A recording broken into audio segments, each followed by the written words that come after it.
What's up, everybody? This your boy, Mr. Pound for Pound himself, and I'm definitely back in the house, and it's definitely about to go down.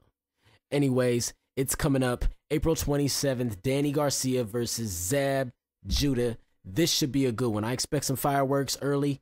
Bad blood, you know, these guys don't like each other. I'm just going to touch a little bit on my thoughts on what I think is actually going to happen, and then that's about it. This is a pre-fight, so let's get into it. Anyways, Zab Judah, currently his record stands at 42 wins, 7 losses. You know, he has some 7 hard times in the ring. And Danny Garcia's record is unblemished right now, 25-0. He's the young gun. You know, he's looking good right now. You know what I mean? As far as a size comparison, Danny Garcia is roughly about 5'9". Zab Judah, a little shorter, about 5'7". The reach is about the same. I mean, Zab Judah probably has a little longer reach. Both fighters are coming to bring it. If we touch on Zab Judah's last fights, you know, he was in there with Vernon Paris and Amir Khan. I'm just going to touch on his last 2. The fight with Amir Khan, he got pretty much dominated. We all pretty much expected that. We thought that Amir Khan's length and his speed was going to give Zab problems, and that it did. Zab Judah unfortunately couldn't get to Khan's chin, and that would have been the pot of gold he needed to get to.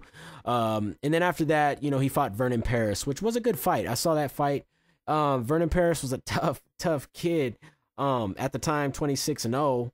Now he's got, you know, that TKO loss to Zab Judah. But Vernon Paris, I mean, man, he just looked kind of, to me, he looked kind of shell-shocked at where he was. You know, he was in Brooklyn. He just had that look on his face like, you know, I'm here to lose. But he fought a very good fight, and he looked like he tried to win. There was just little factors in there that I think maybe Vernon Paris mentally didn't really think deep down inside he could have beat Zab Judah, because I believe he had the skills and the tools to beat Judah. He just couldn't do it.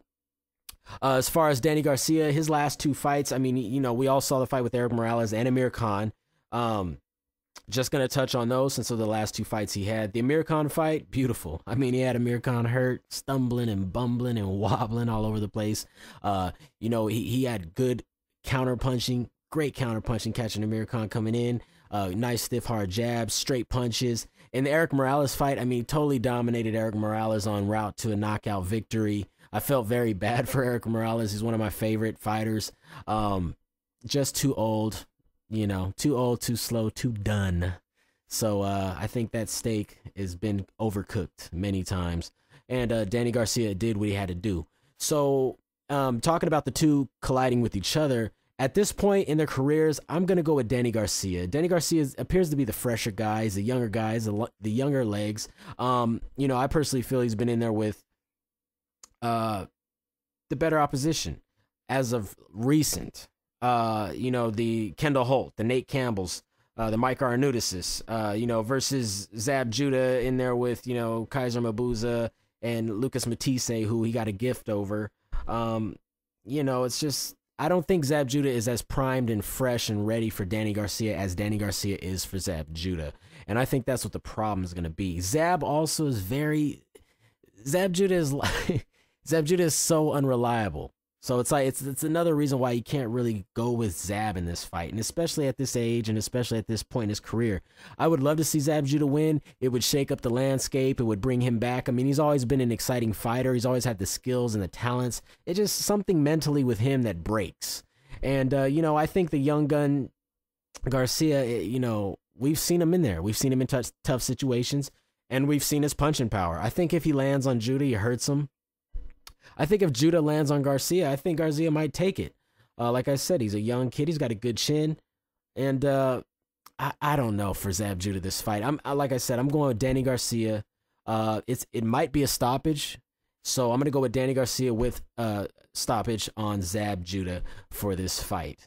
Like I said, if Zab wasn't so inconsistent and he wasn't so unreliable as a fighter, you know, you never can bet on the guy.